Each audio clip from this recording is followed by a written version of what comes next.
পৃথিবীতে কি সত্যি ভিনগ্রহের প্রাণী বা এলিয়েন আছে? এ নিয়ে দশকের পর দশক ধরে গবেষণা কম হচ্ছে না। অনেকের দাবি আনআইডেন্টিফাইড ফ্লাইং অবজেক্ট, ইউএফও বা অজ্ঞাত উড়ন্ত বস্তুর দেখা মেলে প্রায়ই। এগুলো হঠাৎ আসে আবার মিশে যায় সুপারসনিক গতিতে। প্রত্যক্ষদর্শীদের বর্ণনা অনুযায়ী পৃথিবীর নানা দেশে নানা সময় আকাশে উড়তে দেখা গেছে এগুলোকে। বিচিত্র আকারের নভোযানের মতো দেখতে এগুলো অত্যন্ত দ্রুত গতিতে উড়ে হঠাৎ অদৃশ্য হয়ে যায়। বৈমানিক থেকে শুরু করে সাধারণ বহু মানুষ এই রহস্যময় উড়ন্ত যান দেখার কথা বলেছেন, কিন্তু অনেকেই তাদের বর্ণনা বিশ্বাস করেন না। ওয়ালটন ফ্রিজ কিনে অনেকের মতো আপনিও হয়ে যেতে পারেন মিলেনিয়াল। সেরা পণ্যের সেরা অফার। এগুলো নিয়ে বহু সিনেমা হয়েছে, কিন্তু এর রহস্যভেদ আজও হয়নি। অনেকের ধারণা এগুলো গোপন কোনো সামরিক বিমানের পরীক্ষামূলক উড্ডয়ন। আবার কেউ বলেন এগুলো ভিনগ্রহ থেকে আসা বুদ্ধিমান প্রাণীদের নভোযান। কিন্তু এবার হুলস্থুল পড়ে গেছে কানাডার এক দম্পতির বর্ণনায় এলিয়েনের কথায়।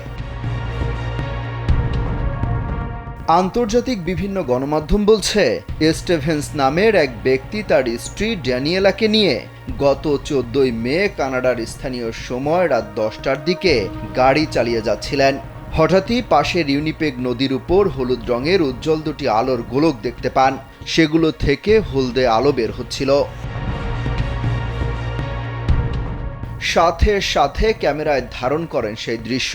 এতে দেখা যায় সূর্যের মতো দেখতে দুটি উজ্জ্বল গোলক উপর দিয়ে উড়ে যাচ্ছে। কয়েক সেকেন্ড পর মেঘের আড়াল থেকে আরও দুটি গোলক বের হয়ে আসে। এই ঘটনা দেখে ওই প্রত্যক্ষদর্শীরা মনে করেন এসব উড়ন্ত যান পৃথিবীর নয়। পরে স্টিভেন্স তার স্ত্রী ড্যানিয়েলও ভিডিওটি সামাজিক যোগাযোগ মাধ্যমে পোস্ট করেন। ভিডিওতে স্টিভেন্সকে বলতে শোনা যায়, এটা কি? তিনি এলিয়েন দেখেছেন বলেও মনে করেন। সেই মুহূর্তে তার মনে হয়েছে সাইফাই কোনো মুভি দেখছেন তিনি। পরে ওই কানাডীয় গণমাধ্যমে বলেন, এলিয়েন নিয়ে তার কোনো বিশ্বাসই ছিল না আগে, কিন্তু এই দৃশ্য দেখার পর তার মনে হয়েছে মানুষের বাইরেও অন্য কিছুর অস্তিত্ব আছে। অমিত হাসান রবিন, কালবেলা।